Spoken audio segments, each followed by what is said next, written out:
صاحب عبدالعزیز منا صاحب صدر بدر مجلس اتحاد المسلمین،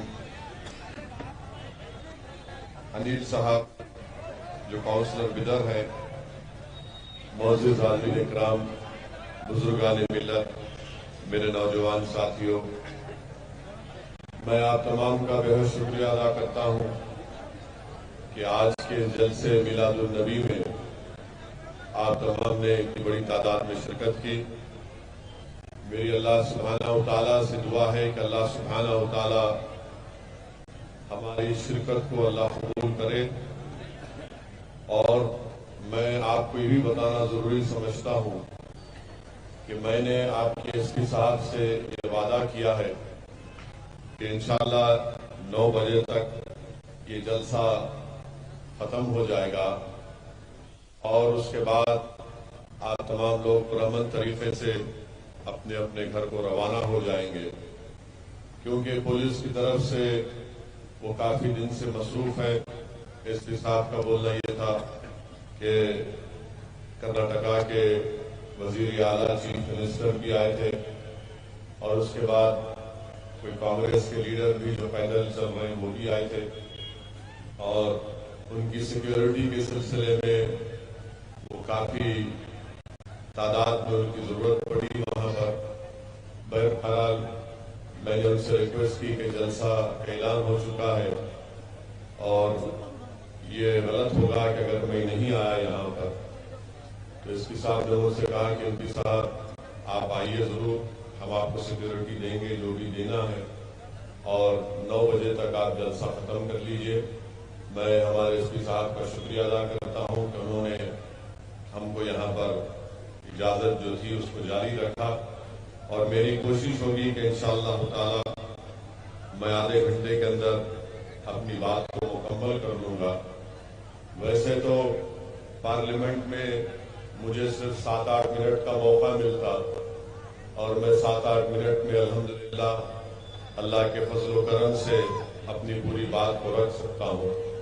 تو آپ تمام سے یہی میری گزارش ہے کہ ان جلسوں کا انعقاد اس لیے عمل میں لایا جاتا ہے کہ آپ تمام اور ہمارے دلوں میں اللہ کے رسول صلی اللہ علیہ وسلم کی محبت اور مضبوط اور مستحکم ہو جائے، اور ہم اپنی زندگیوں میں ایک انقلاب کو پیدا کریں، اور ہم اپنی زندگی کو قرآن و سنت کے تحت اپنی زندگی کو گزاریں، ہم ایک اچھے انسان بنے، نیک مسلمان بنے، اور ہم پوری دنیا میں، ہمارے ریاست میں، ہمارے ملک میں ہم لوگ اپنے کردار کے ذریعے ساری دنیا کو یہ پیغام دے سکے کہ مسلمان کس طریقے سے اپنی زندگی کو گزارتا ہے۔ میرے عزیز دوستوں اور بزرگوں، آپ تمام لوگ علماء کرام کے بصیرت افروز خطابات میں مشکات شریف کی حدیث کو بھی سنا ہوگا، جس میں اللہ کے رسول صلی اللہ علیہ وسلم نے یہ ارشاد فرمایا کہ میں تمام رسولوں کا سردار ہوں اور مجھے اس پر فخر نہیں ہے۔ علماء کرام نے اس حدیث شریف کے سلسلے میں لکھا کہ اللہ سبحانہ و تعالیٰ نے محمد مصطفیٰ صلی اللہ علیہ وسلم کو، تمام نبیوں اور رسولوں کو جو معجزات دیے گئے، جو خصوصیات دیے گئے، اللہ نے وہ تمام بھی دیے، بلکہ اس سے بڑھ کر بھی دیے۔ علماء کرام نے اس مشکات شریف کی حدیث کے سلسلے میں یہ لکھا کہ اللہ سبحانہ و تعالیٰ نے جب سابقہ نبیوں اور رسولوں کو بھیجا تو ان کو کسی ایک مخصوص مقام کی طرف، ایک گاؤں کے طرف یا ایک شہر کی طرف بھیجا، اور جب محمد مصطفیٰ صلی اللہ علیہ وسلم کو اللہ نے کائنات میں بھیجا تو اللہ سبحانہ و تعالیٰ نے فرمایا کہ میں رب العالمین ہوں اور آپ رحمت للعالمین ہے۔ کائنات کے ذرے ذرے میں اے میرے حبیب میری ربوبیت ہے، تو کائنات کے ہر ذرے میں جہاں تک میری ربوبیت ہے وہاں پر آپ کی رحمت للعالمین آپ رسول صلی اللہ علیہ وسلم رہیں گے۔ پھر اس علماء کرام نے یہ بھی لکھا میرے عزیز دوستوں اور بزرگوں کہ جو سابقہ نبی اور رسول تھے ان کی امت کو ایک مخصوص مقام پر عبادت کرنا پڑتا تاکہ ان کی عبادت قبول ہو جائے، مگر رسول اللہ صلی اللہ علیہ وسلم کے لیے بخاری شریف کی حدیث ہے کہ رسول اللہ صلی اللہ علیہ وسلم نے فرمایا کہ پوری زمین میرے لیے ایک مسجد بنا دی گئی ہے۔ پھر علماء کرام نے لکھا کہ اللہ سبحانہ و تعالیٰ نے رسولوں کو معجزات دیے اور سب سے زیادہ معجزے حضرت موسیٰ علیہ السلام کو 9 دیے، اس کی ایک حد ہے، مگر محمد مصطفیٰ صلی اللہ علیہ وسلم کو جو معجزے دیے اس کی کوئی حد نہیں ہے۔ علماء کرام نے لکھا کہ جو رسول آئے وہ دنیا میں آ کے معجزے دکھائے، اور میرے رسول صلی اللہ علیہ وسلم خود معجزہ بن کر آئے۔ میرے عزیز دوستوں اور بزرگوں، اللہ سبحانہ و تعالیٰ نے سورہ یاسین میں لکھا کہ اللہ نے تین نبیوں کو ایک گاؤں کی طرف بھیجا، اور محمد مصطفیٰ صلی اللہ علیہ وسلم سے کہا کہ ہم آپ کو پوری کائنات آپ کے حوالے کرتے ہیں۔ میرے عزیز دوستوں اور بزرگوں، اللہ سبحانہ و تعالیٰ نے حضرت ابراہیم علیہ السلام سے کہا کہ ہم آپ کو لوگوں کا امام بنائیں گے۔ علماء کرام نے سمجھایا کہ حضرت ابراہیم علیہ السلام کو کہا کہ زمین میں بھجا کر آپ کو لوگوں کا امام بنائیں گے، مانے لوگوں کا، پورے عالم کا نہیں، اور کہا کہ امام بنائیں گے۔ حضرت داؤد علیہ السلام، حضرت سلیمان علیہ السلام، ان کے تعلق سے یہ بتایا گیا کہ آپ کو حکومت دی گئی، اور حضرت موسیٰ علیہ السلام کو اور حضرت ابراہیم علیہ السلام کو کہا گیا کہ آپ کا مقابلہ نمرود اور فرعون سے ہوگا۔ میرے عزیز دوستوں اور بزرگوں، وہیں پر اللہ سبحانہ و تعالیٰ نے حضرت آدم علیہ السلام سے کہا، حضرت داؤد علیہ السلام سے کہا کہ آپ کو زمین میں ہم خلیفہ بنائیں گے۔ اور جب محمد مصطفیٰ صلی اللہ علیہ وسلم کو کائنات میں اللہ سبحانہ و تعالیٰ بھیجتا ہے تو اللہ فرماتا ہے کہ آپ کو رحمت للعالمین بنا کر بھیجایا جا رہا ہے، آپ کو مبشر بنا کر بھیجایا جا رہا ہے، آپ کو نذیر بنا کر بھیجایا جا رہا ہے۔ تو میرے عزیز دوستوں اور بزرگوں، اللہ کے رسول صلی اللہ علیہ وسلم رحمت للعالمین بن کر اس دنیا میں آئے۔ وہیں پر میرے عزیز دوستوں اور بزرگوں، علماء کرام نے یہ بھی لکھا کہ حضرت آدم علیہ السلام کو فرشتوں نے ایک مرتبہ سجدہ کیا، اور صبح قیامت تک رسول اللہ صلی اللہ علیہ وسلم پر فرشتے آپ پر درود و سلام بھیجتے رہیں گے۔ مشکات کی حدیث ہے کہ جب قیامت ہوگی تو تمام انبیاء اور رسول اور ان کی امتیں محمد مصطفیٰ صلی اللہ علیہ وسلم کے جھنڈے کے نیچے رہیں گی۔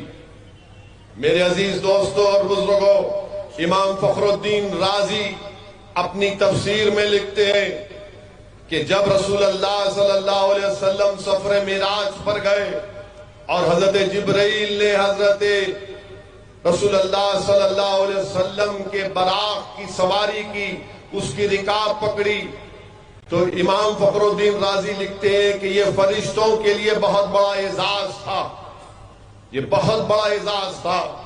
امام فخر الدین رازی یہ بھی لکھتے ہیں کہ اگر فرشتوں نے حضرت آدم علیہ السلام کو سجدہ کیا تو اس لیے کیا کیونکہ انہوں نے پیشانی آدم میں نور مصطفیٰ صلی اللہ علیہ وسلم کو دیکھا۔ میرے عزیز دوستوں اور بزرگوں، علماء کرام نے یہ بھی لکھا کہ حضرت موسیٰ علیہ السلام کی جب امت ان سے پوچھی کہ ہم کو پیاس لگی، ہم کو پانی چاہیے، تو حضرت موسیٰ علیہ السلام نے اپنا آسا ان پہاڑوں پر پتھر پر مارا تو پانی نکلنا شروع ہو گیا. تو علماء کرام نے عظمت مصطفیٰ صلی اللہ علیہ وسلم کو سمجھانے کے لیے لکھا اور بولا کہ اللہ یہ نہیں چاہتا تھا کہ آپ کا حبیب محمد مصطفیٰ صلی اللہ علیہ وسلم اٹھے اور اٹھ کر پتھروں کے پاس جائیں پانی کے لیے اپنی امت کی پیاس کو بجھانے کے لیے. تو اللہ نے کہا کہ میرے حبیب اس پانی کے کٹورے میں آپ اپنی انگلیوں کو رکھ دیجئے, اس میں سے ہم چشمے بہا دیں گے. اور 1500 صحابی رسول اللہ صلی اللہ علیہ وسلم جس برتن میں اپنے ہاتھ مبارک کو رکھا تو اس میں پانی کے چشمے روانہ ہو گئے. میرے عزیز دوستوں اور بزرگوں, علماء کرام نے لکھا کہ حضرت موسیٰ علیہ السلام نے اپنا آسا سمندر میں مارا تو راستہ نکل گیا, اور محمد مصطفیٰ صلی اللہ علیہ وسلم نے اپنی انگلی سے اشارہ کیا تو چاند کے 2 ٹکڑے ہو گئے. میرے عزیز دوستوں اور بزرگوں, علماء کرام نے لکھا کہ حضرت موسیٰ علیہ السلام کا ہاتھ رات میں چمکتا تھا, اور محمد مصطفیٰ صلی اللہ علیہ وسلم اگر کسی ایک لکڑی کو ہاتھ لگاتے اور کسی صحابی کو دے دیتے رات میں جانے کے لیے تو وہ راستے میں ایک مشال کی طرح کام کرتی تھی. میرے عزیز دوستوں اور بزرگوں, شاہ عبد الرحیم رحمت اللہ علیہ اپنا خواب لکھ رہے ہیں کہ آپ نے ایک مرتبہ رسول اللہ صلی اللہ علیہ وسلم کو خواب میں دیکھا اور کہا یا رسول اللہ صلی اللہ علیہ وسلم, عرض کیا یا رسول اللہ صلی اللہ علیہ وسلم, جب حضرت موسیٰ کوہ طور پر گئے اور اللہ کی تجلی کو دیکھا تو لوگوں سے اپنے چہرے کو چھپاتے تھے, اور جب آپ سفر معراج پر گئے اور اللہ سبحانہ و تعالیٰ کا اپنی آنکھوں سے دیدار کیا تو آپ اپنے چہرے کو نہیں چھپاتے لوگوں سے. تو حضرت محمد مصطفیٰ صلی اللہ علیہ وسلم نے فرمایا کہ اللہ نے میرے حسن کو انسانوں سے چھپا کر رکھا. اور رسول اللہ صلی اللہ علیہ وسلم نے فرمایا کہ جب حضرت موسیٰ نے اللہ کی تجلی کو دیکھا تو اللہ جلال میں تھا, اور جب میں نے اپنی آنکھوں سے اللہ کا دیدار کیا تو میں نے اللہ کے جمال کو دیکھا, اس لیے میں جمالی بن گیا. میرے عزیز دوستوں اور بزرگوں, ہم نے یہ سنا کہ قرآن کریم میں حضرت یوسف علیہ السلام کے حسن کو قرآن کریم میں اللہ فرماتا ہے کہ مبارک قصہ قرآن میں کہا جاتا ہے. حضرت یوسف علیہ السلام کی حسن کو اللہ قرآن میں اس طرح فرماتا ہے کہ مبارک قصہ اس کو فرماتا ہے. میرے عزیز دوستوں اور بزرگوں, علماء کرام نے لکھا کہ حضرت یوسف علیہ السلام کے حسن کو دیکھ کر مصر کی عورتیں اپنی انگلیاں کاٹ لیتی تھیں, اور محمد مصطفیٰ صلی اللہ علیہ وسلم کی عظمت کے لیے عرب کے نوجوان اپنے سروں کو کٹا دیتے تھے رسول اللہ صلی اللہ علیہ وسلم کی خوشنودی کے لیے. وہ اس وقت حسن یوسف کو دیکھ کر ایک مرتبہ انگلیاں کٹیں, مگر علماء کرام نے لکھا کہ عظمت مصطفیٰ کے لیے صبح قیامت تک مسلمان اپنے نبی کی محبت میں, اپنے رسول کی محبت میں اپنے گردنوں کے نذرانوں کو پیش کرتے رہیں گے. میرے عزیز دوستوں اور بزرگوں, علماء کرام نے لکھا کہ حضرت نوح علیہ السلام نے 950 سال اسلام کی تبلیغ کی دعوت دی. صرف 40 مرد اور 40 خواتین نے اسلام کو قبول کیا, اور جب رسول اللہ صلی اللہ علیہ وسلم وادی تنین سے ایک جنگ سے واپس آ رہے تھے تو 80 مشرکین آپ کے انتظار میں کھڑے تھے کہ حملہ کریں گے. محمد مصطفیٰ صلی اللہ علیہ وسلم نے ان پہ نظر کرم ڈالی تو تمام کے تمام نے پکار کر کہا اشہدو ان لا الہ الا اللہ و اشہدو ان محمد رسول اللہ. میرے عزیز دوستوں اور بزرگوں, حضرت ابراہیم علیہ السلام کو اللہ نے ایک پہاڑ پر کھڑا کر کے تحت السرا سے لے کر عرش مولا تک سب چیز دکھا دی تو اللہ سبحانہ وتعالی نے محمد مصطفیٰ صلی اللہ علیہ وسلم کو عرش پر بلا کر پوری کائنات دکھا دی. میرے عزیز دوستوں اور بزرگوں, حضرت عیسیٰ علیہ السلام اپنی والدہ کی پاکیزگی کو بیان کرتے ہیں، اور جب محمد مصطفیٰ صلی اللہ علیہ وسلم کی یعنی ہمارے امت کی ماؤں کا ذکر آتا ہے، بی بی عائشہ کا، تو اللہ ان کی عظمت کو، ان کی عزت کو بیان کرتا ہے اور قرآن کی 17 آیتوں کو نازل فرماتا۔ میرے عزیز دوستوں اور بزرگوں، حضرت عیسیٰ علیہ السلام مردوں کو زندہ کرتے تھے، اور محمد مصطفیٰ صلی اللہ علیہ وسلم کے نالین پاک کی خاک ایک یہودی اپنے آنکھ پر لگاتا ہے تو اس کی بینائی واپس آ جاتی ہے۔ میرے عزیز دوستوں اور بزرگوں، یہ ہے محمد مصطفیٰ صلی اللہ علیہ وسلم کی عظمت، یہ ہے محمد مصطفیٰ صلی اللہ علیہ وسلم کی عظمت۔ اور میرے عزیز دوستوں اور بزرگوں، یہ جو دین ہم کو ملا ہے، یہ ہم کو کوئی بادشاہوں کے محل سے نہیں ملا ہے، کوئی چمن میں چل کر ہم کو یہ دین نہیں ملا ہے، یہ دین ہم کو بدر اور حنین سے ملا ہے، یہ دین ہم کو رسول اللہ صلی اللہ علیہ وسلم کے طائف کے اس سفر سے ہم کو ملا ہے جس میں اللہ کے رسول صلی اللہ علیہ وسلم اپنے خون میں نہا لیے تھے۔ یہ دین ہم کو بدر کے ان شہداؤں سے ملا ہے، یہ دین ہم کو جنگ خندق کے شہداؤں سے ملا ہے، یہ دین ہم کو جنگ صفین کے شہداؤں سے ملا ہے، یہ دین ہم کو ملا ہے تو امام حسین کی کربلا میں شہادت سے ملا ہے۔ یہ دین اگر ہم کو رات کو ملا ہے تو کربلا کے میدان میں رسول اللہ صلی اللہ علیہ وسلم کی آل نے اس دین کی سربلندی کے لیے اور حق کی کامیابی کے لیے اپنا سب کچھ قربان کر دیا، تبھی جا کر ہم کو یہ دین ملا ہے۔ میرے نوجوانوں، آج وطن عزیز میں اگر ہم پر ظلم ہوتا ہے، اگر ہم کو مارا جاتا ہے، اگر گجرات کی سرزمین پر مسلمانوں کو روڈ پر لا کر ایک جھوٹے الزام میں روڈ پر ان کو جمع کر کے مجمع کے سامنے ان کو جب لٹوں سے مارا جاتا ہے، تو میں نے اس وقت بھی کہا، آج بھی کہہ رہا اور کل بھی کہوں گا کہ مارنے والے اسلام کی تاریخ نہیں جانتے۔ مارنے والے اگر یہ سمجھ رہے کہ سرے بازار روڈ پر لا کر مسلمانوں کو لٹوں سے لاٹھیوں سے مار کر ان کی بے عزتی کی جائے گی، مجمع کے سامنے مار کر مجمع سے تعریف اور نعرے نکلیں گے، تو مسلمان کے حوصلے پست ہو جائیں گے۔ تم نہیں جانتی ہماری تاریخ کو۔ جن ظالموں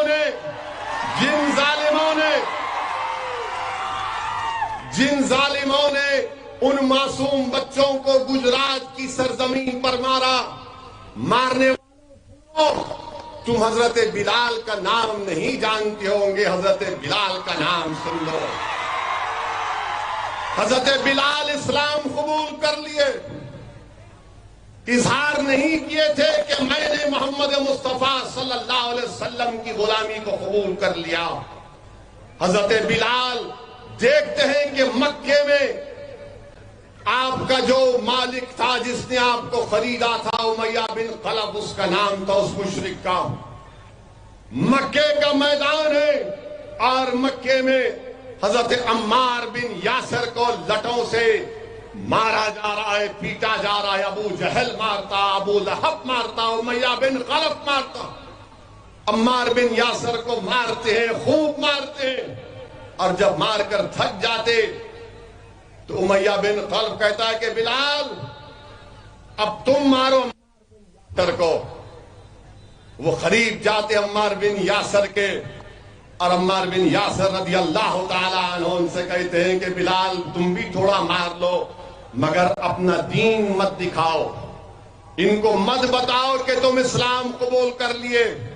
حضرت بلال اس گھوڑے کو اٹھاتے ہیں اور دیکھتے ہیں، سوچتے ہیں کہ کیا کروں۔ حضرت بلال کی طرف امیہ بن خلف پکار کے کہتا ہے بلال مارو عمار کو۔ حضرت بلال اس گھوڑے کو اٹھا کر پھراتے ہیں، اٹھا کر پھینکتے ہیں اور کہتے ہیں کہ مارنے والوں اب عمار اکیلے مار نہیں کھائے گا، بلال بھی مار کھائے گا عمار بن یاسر کے ساتھ۔ امیہ بن خلف، ابو جہل، ابو لہب پریشان ہو جاتے ہیں کہ کیا کر رہا ہے۔ حضرت عمار کہتے ہیں کہ کیا کر رہے ہو؟ تو حضرت بلال پکار کر کہتے ہیں کہ عمار، تو جس کی غلامی کا توق اپنے گلے میں ڈال دیا، میں بھی انہی کا غلام بن چکا ہوں۔ تو جن کے زلفوں کا قیدی بن چکا، میں بھی ان کے زلفوں کا قیدی بن چکا ہوں۔ تو اب اکیلے مار کھا کر مزے نہیں لے گا، اب دونوں مار کھائیں گے اسلام اور محمد مصطفیٰ صلی اللہ علیہ وسلم کے لیے۔ حضرت بلال کو تکالیف دی جاتی تھی، کوڑے مارے جاتے تھے، گرم گرم ریت پر لٹا کر حضرت بلال پر گرم گرم پتھر رکھ دیا جاتا تھا اور پوچھتے تھے کہ بولو بلال، تمہارا خدا اور تمہارا رسول کہاں ہے؟ تو حضرت بلال کہتے تھے، ظالموں، جب تم بازار میں کوئی چیز خریدنے جاتے تو تم اس کو خریدنے سے پہلے دیکھتے کہ یہ اصلی ہے یا نقلی ہے۔ میرا رب بھی مجھے دیکھ رہا ہے کہ یہ میرے حبیب کے عشق میں اصلی ہے یا نقلی ہے۔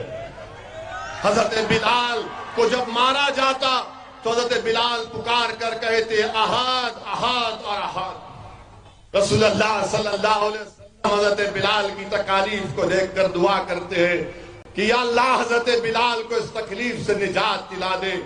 صدیق اکبر کو معلوم ہوتا، امیہ بن خلف کے پاس آپ پیغام پہنچاتے ہیں کہ بلال کو آزاد کر دو، اگر میں جاؤں گا تو وہ بلال کو نہیں بیچیں گے۔ حضرت بلال کو کسی کے ذریعے سے امیہ کے پاس پیغام بھی جاتے ہیں، کہتا ہے کہ 50 دینار دو، مگر جب ایگریمنٹ کرنے کا ٹائم آتا اس کو معلوم ہو جاتا کہ ابو بکر صدیق رضی اللہ تعالیٰ عنہ خرید رہے، تو کہے گا کہ ابو بکر اب 50 نہیں 1000 دینار چاہیے، 1000 دینار چاہیے۔ حضرت صدیق اکبر کہتے ہیں کہ 1000 دینار دوں گا۔ وہ امیہ کہتا ہے کہ 1000 دینار نہیں، 2 رومی غلام بھی چاہیے۔ پھر وہ کہتا ہے کہ تم اتنی رقم اس کے لیے دے رہے ہو؟ تو صدیق اکبر کہتے ہیں کہ تو نہیں جانتا یہ کون ہے، اور وہ رقم دے کر حضرت بلال کو لے کر اپنے گھر کو آتے ہیں۔ زخموں سے چور حضرت بلال کا جسم، صدیق اکبر ان کو کپڑا اور زخموں پر مرہم لگاتے ہیں، اور حضرت بلال کہتے ہیں کہ میں رسول اللہ صلی اللہ علیہ وسلم کے دربار میں حاضر ہونا چاہتا ہوں۔ صدیق اکبر ان سے کہتے ہیں کہ بلال، جب تم رسول اللہ صلی اللہ علیہ وسلم سے ملو گے تو رونا نہیں، تم رونا نہیں۔ حضرت بلال خاموش رہتے ہیں۔ صدیق اکبر ان کو کپڑے پہناتے، اچھے اچھے کپڑے پہنا کر، تو حضرت بلال کہتے ہیں کہ میری عمر 30 سال کی ہو گئی، مجھے کبھی کسی نے اتنی عزت نہیں دی۔ وہ حبشی تھے، حضرت بلال حبشی تھے۔ صدیق اکبر ان کو رسول اللہ صلی اللہ علیہ وسلم کے پاس دربار میں لے کر چلتے ہیں۔ اللہ کے رسول صلی اللہ علیہ وسلم حضرت بلال کو دیکھ کر بڑے خوش ہوتے ہیں۔ حضرت بلال رسول اللہ صلی اللہ علیہ وسلم کو دیکھ کر اپنی نظریں نیچے کر لیتے ہیں۔ رسول اللہ صلی اللہ علیہ وسلم صدیق اکبر سے کہتے ہیں کہ تم نے بہت اچھا کام کیا کہ تم نے بلال کو آزاد کروایا۔ اور رسول اللہ صلی اللہ علیہ وسلم، روایتوں میں آیا، علماء نے لکھا کہ صدیق اکبر کو جب خرید لاتے ہیں تو صدیق اکبر جو حضرت بلال سے کہہ رہے تھے کہ محمد مصطفیٰ صلی اللہ علیہ وسلم کے سامنے مت رونا، وہ رونا شروع کر دیتے ہیں۔ رسول اللہ صلی اللہ علیہ وسلم حضرت بلال کو قریب لاتے ہیں اور کہتے ہیں کہ بلال، تم نے اس دین کے لیے بڑی تکالیف اٹھائیں، اور رسول اللہ صلی اللہ علیہ وسلم اپنے گھر سے کھجور منگاتے ہیں گھر میں، اور کھجور جب کی تشتری لائی جاتی ہے تو صدیق اکبر رضی اللہ تعالیٰ عنہ اپنے ہاتھ سے اٹھاتے ہیں، تو رسول اللہ صلی اللہ علیہ وسلم کہتے ہیں کہ نہیں، اب میں اپنے ہاتھوں سے میرے بلال کو کھجور کھلاؤں گا۔ اللہ کے رسول صلی اللہ علیہ وسلم اپنے ہاتھوں سے حضرت بلال کو کھجور کھلاتے ہیں تو حضرت بلال کی آنکھوں سے آنسو نکلنا شروع ہو جاتے ہیں۔ رسول اللہ صلی اللہ علیہ وسلم کو دیکھ کر کہ محمد مصطفیٰ صلی اللہ علیہ وسلم کے سامنے بیٹھا ہوں اور اپنے دست مبارک سے رسول اللہ صلی اللہ علیہ وسلم مجھے کھجور کھلا رہے ہیں۔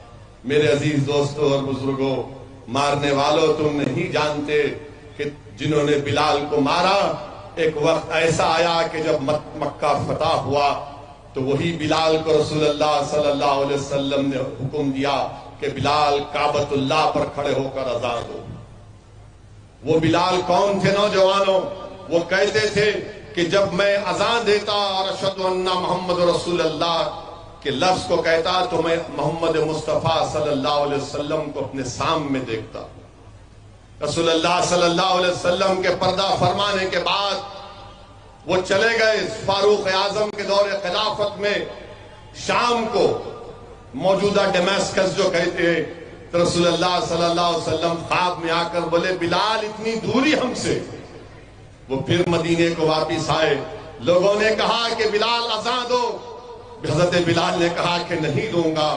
تو صحابہ کو معلوم تھا کہ بلال اگر کسی کی بات سنیں گے تو اہل بیت کی تو شہزادے جنت کو جا کر بولتے ہیں۔ وہ جب کہتے ہیں کہ بلال اذان دو، وہ اہل بیت کی محبت میں، رسول اللہ صلی اللہ علیہ وسلم کی محبت میں اذان دیتے ہیں۔ تو جب اذان بلال مدینے میں دیتے ہیں تو مدینے میں کوہرام مچ گیا کہ کیا محمد صلی اللہ علیہ وسلم واپس آ گئے۔ حضرت بلال نے جب اذان دی تو لوگ کوہرام مچ گیا کہ کیا محمد صلی اللہ علیہ وسلم واپس آ گئے۔ اور جب حضرت بلال اشہد ان محمد رسول اللہ پر پہنچے تو روایت میں آیا کہ آنکھ سے اتنے آنسو بہے کہ حضرت بلال گر گئے، حضرت بلال گر گئے۔ یہ محبت ہے میرے عزیز دوستوں اور بزرگوں۔ لوگ اگر ہم کو مار رہے ہیں، ظالم اگر ہم کو مار رہا ہے تو مارو، کچھ ہونے والا نہیں ہے۔ اگر میں اس دنیا میں آیا ہوں تو اپنی زندگی، اپنی رزق، اپنی عزت اور اپنی موت سب لکھا کر آیا ہوں۔ اور یہ کیوں کہہ رہا ہوں میں؟ فاروق اعظم عمر ابن خطاب رضی اللہ تعالیٰ عنہ، حضرت فاروق اعظم ہمیشہ دعا کرتے کہ یا اللہ مجھے شہید کی موت آئے اور مجھے مارنے والا کوئی مسلمان نہ ہو۔ یہی دعا فاروق اعظم کرتے تھے۔ اور میری موت مدینے میں آئے، یہ ہمیشہ دعا کرتے تھے۔ جب فاروق اعظم کو وہ فارسی شخص ابو لولا آپ کو مسجد فجر میں آپ پر چاقو سے مارا تو تم کو معلوم نوجوانوں نماز کتنی اہم ہے۔ فاروق اعظم نماز فجر کی امامت کر رہے ہیں، ایک رکعت نماز ہو گئی، دوسری رکعت کے سجدے میں ہے، اس شخص نے آ کر چاقو سے مارا فاروق اعظم کو 9 وار کیے، 2 کھندے پر، 2 پیٹھ پر، پیٹ پر وہ مارا فاروق اعظم کو۔ فجر کا وقت تھا، فاروق اعظم کو اٹھا کر لوگ اپنے گھر میں لے کر گئے۔ فاروق اعظم کو جب ہوش آیا تو بولے کیا نماز پوری ہو گئی؟ بولے ہاں، ایک اور امام کی امامت میں نماز فجر پوری ہوئی۔ تو فاروق اعظم نے کہا کہ پانی لاؤ۔ آپ نے وضو کیا اور اپنی نماز کو مکمل کیا۔ یہ فاروق اعظم ہے۔ آپ نے نماز کو مکمل کیا اور اس کے بعد آپ نے اپنے بیٹے سے کہا حضرت عبداللہ ابن عمر کو کہ جاؤ امت کی ماں کے پاس، ان سے اجازت لو کہ مجھے رسول اللہ صلی اللہ علیہ وسلم کے بازو، صدیق اکبر کے بازو مجھے قبر کی جگہ ملے۔ میرے عزیز دوستوں اور بزرگوں، اسلام ہم کو ایسے ملا ہے۔ اگر تم ڈر جاؤ گے کسی کے مارنے سے، اگر تم خوف کھا جاؤ گے کسی کے بولنے سے، یاد رکھو ڈر اور خوف تمہارے قریب نہیں آ سکتا۔ ہم محمد مصطفیٰ صلی اللہ علیہ وسلم کی امت ہیں۔ یہ ملک ہمارا ہے اور رہے گا انشاءاللہ تعالی۔ یاد رکھو مسلمانوں، میری بات کو یاد رکھو مسلمانوں، اب اس ملک کی سیاست میں مسلمانوں کی کوئی سیاسی اہمیت نہیں رہی۔ اگر یہاں پر کوئی بیٹھنے والا کانگریس پارٹی کا ہے یا پھر کوئی جنتا دل کا ہے یا کسی اور پارٹی کا ہے تو میں تم کو اپنے بھائی کے طور پر کہہ رہا ہوں تو تمہاری کوئی عزت نہیں ہے ان پارٹیوں میں، یاد رکھو تمہاری کوئی عزت نہیں ہے۔ تمہاری عزت صرف اتنی ہے کہ تم الیکشن کے وقت ان کے لیے ووٹ ڈالو۔ آج جب ظلم ہو رہا ہے کوئی منہ نہیں کھولتا، کوئی منہ نہیں کھولتا ہے. یہ باضابطہ مسلمانوں کو انویزیبل کرتی ہیں کہ مسلمان اب کوئی پولیٹیکل پارٹی کے ساتھ نہیں ٹھہرے گا. میں مبارکباد دیتا ہوں بھارت کے پردھان منتری شری نریندر مودی کو کہ آپ نے 8 سال میں، تنزیہ طور پر کہہ رہا ہوں، آپ نے 8 سال میں بھارت کی راجنیتی کو ایسا کر دیا کہ اب سیکولر پارٹی مسلمان کو بازو کھڑا کرنے سے ڈرتی ہے. مگر یاد رکھو، کیا تم کو سیاسی پارٹی کی ضرورت ہے یا تم کو اللہ کی ضرورت ہے؟ کیا تم کو رسول اللہ صلی اللہ علیہ وسلم کی غلامی کی ضرورت ہے یا ان ناکارہ لوگوں کی غلامی کی ضرورت ہے؟ تو پھر آپ اس کا کیسے کام کریں گے؟ اگر آپ یہ سمجھیں گے کہ نہیں یہ ہے نا، ارے کوئی نہیں ہے تمہارا، یاد رکھو تم میرا ساتھ مت دو، مجھے کوئی پرواہ نہیں ہے، میں دیوانوں کی طرح لڑتا رہوں گا جب تک اللہ زندہ رکھا، لڑتا رہوں گا. میں تو اللہ سے یہی دعا کرتا ہوں جو فاروق اعظم نے دعا کی کہ یا اللہ اگر موت آئے تو شہید کی موت اسد الدین اویسی کو آئے. میں موت سے نہیں ڈرتا، مگر میری اس بات کو ذہن نشین کر لو مسلمانوں کہ بھارت کی راجنیتی میں اب تمہاری کوئی اہمیت نہیں ہے. تمہاری اہمیت کب ہوگی؟ جب تم ایک سیاسی طاقت بنو گے. کیسی طاقت بنو گے؟ جب تم ووٹ لو گے. تم تو ایک اے ٹی ایم کی مشین بن چکے ہیں کانگریس کے لیے، جے ڈی ایس کے لیے، بی جے پی کے لیے. یہ ڈرا کر تم کو ووٹ حاصل کر رہے ہیں. آپ کو کیا مل رہا ہے بتاؤ میرے کو؟ کیا مل رہا ہے آپ کو؟ کچھ نہیں مل رہا ہے. اپنی سیاسی لیڈرشپ کو پیدا کرو. اگر اسد الدین اویسی ٹھیک نہیں ہے تو تم قابل بنو، تم نیک بنو، تم لیڈر بنو. میں تمہارے پیچھے کام کرنے کو تیار ہوں. مگر یاد رکھو میری اس بات کو، نوجوانوں، بزرگوں، میری عزتدار ماں اور بہنوں، بلقیس بانو کو تم کیا جواب دو گے؟ کیا بلقیس بانو تمہاری بیٹی نہیں ہے جس کی عصمت ریزی 11 لوگ کرتے ہیں؟ 3 سال کی بیٹی کو اس کے سامنے مار دیتے ہیں اور اس کے قاتلوں کو بی جے پی چھوڑ دیتی ہے تو کوئی سیکولر پارٹی اس کی مذمت کرنے تیار نہیں، کوئی تیار نہیں ہے. میرے عزیز دوستوں اور بزرگوں، یہ ملک امبیڈکر کا ملک ہے. یہ ملک جوہر برادران کا ہے، یہ ملک گاندھی کا ہے. یہ ملک کو آزاد ہم نے کیا ہے اپنے خون پسینے سے.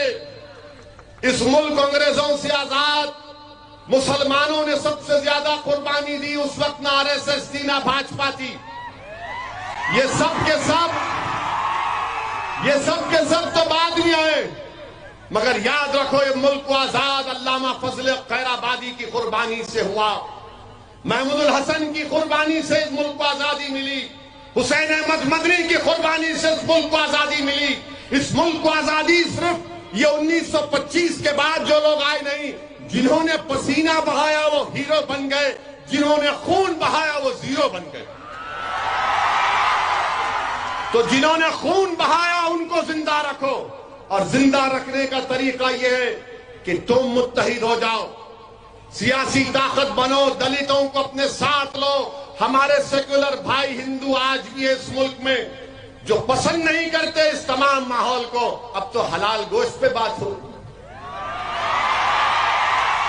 اب تو مسلم ریزرویشن لے لیا جائے گا.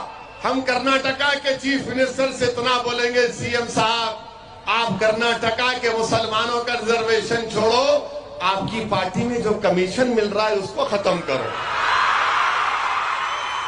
اس کو ختم کرو پہلے آپ. یعنی ایسا دکھ رہا کہ غارت کا گڑا ہے، بھرتا نہیں ہے، جہاں سے ہونا ہے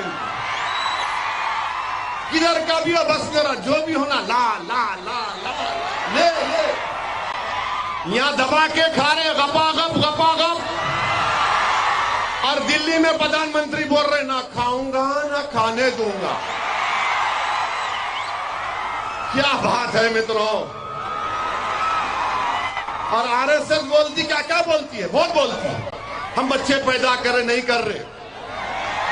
ہمارا ٹی ایف آر گر گیا. RSS بولتی کیا بولتی ہے کہ وہ 9 بج گئے, SP صاحب دیکھ رہے گھور کے, ہو گیا. Only 2 minutes. Only 2 minutes. I am finishing. I am thankful to you. SP صاحب کے لیے تالیاں مارو بھائی ایک بار. بس بہرحال عزیز دوستوں اور بزرگوں, متحد رہیے. مگر ابھی میری تقریر پوری نہیں ہوئی, میں دوبارہ آؤں گا انشاءاللہ تعالی. آپ آئیں گے دوبارہ, پھر کریں گے. بہت بہت شکریہ. وآخر الدعوانا الحمدللہ.